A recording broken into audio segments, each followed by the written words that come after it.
come from Sweden. I'm a crown diamond in OneCoin. I'm here today at the new office in Sofia to talk with Dr. Ruja, and I also have a good friend Udo with me here today. We are going to sit here and ask Ruja some very serious questions that you guys want to know about OneCoin, also about the future, what will happen. So I think we should start directly with some questions. What is OneCoin? A very, very good question, Per. OneCoin is a real cryptocurrency, which is more than just a digital currency. The special thing about cryptocurrency is that there's an algorithm behind, and that cryptocurrency always have a final number of coins. So there are a lot of people who want to do digital currency or just to use a blockchain, but a real cryptocurrency has a clear algorithm behind and a finite number of coins. So it is electronic money, but it is not controlled by government, it is controlled by OneCoin members, and it's very, very transparent in the blockchain. What is the blockchain? Well, in the blockchain, Per, it is something that makes cryptocurrency very, very transparent and a bit more tangible. So what you can see in the blockchain is all the transactions that are done by OneCoin members.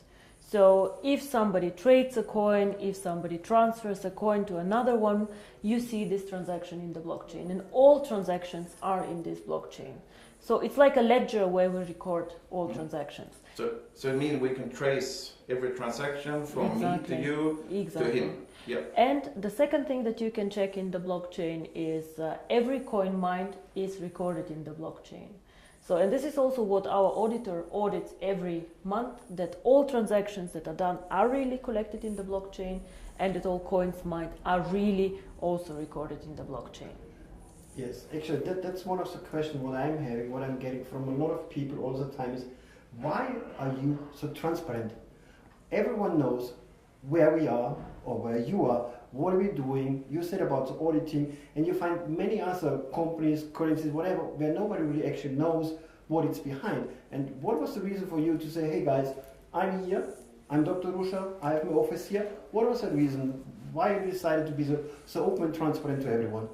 There are two things why we decided to do this. First of all, we are already one of the biggest cryptocurrencies out there.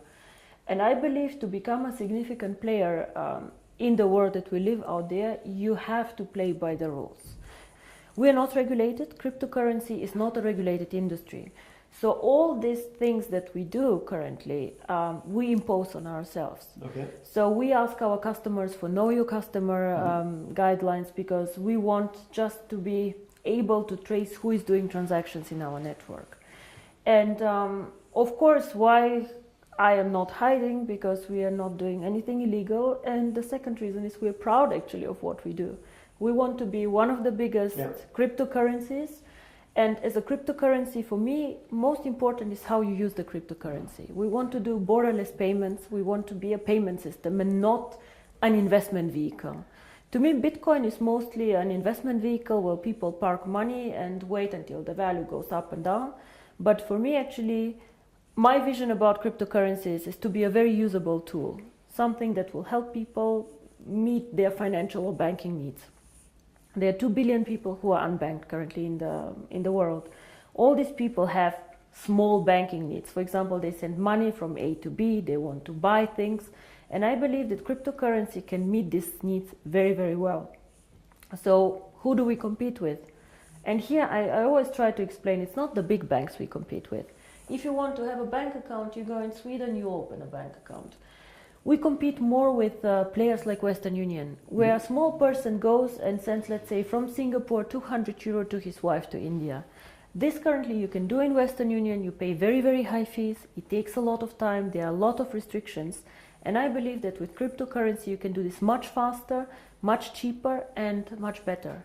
And this was actually the big vision that we had. And now you ask me, why do we do the audit? Well, there are very, very many cryptocurrencies out there. Over 400, probably much more, that we don't know about.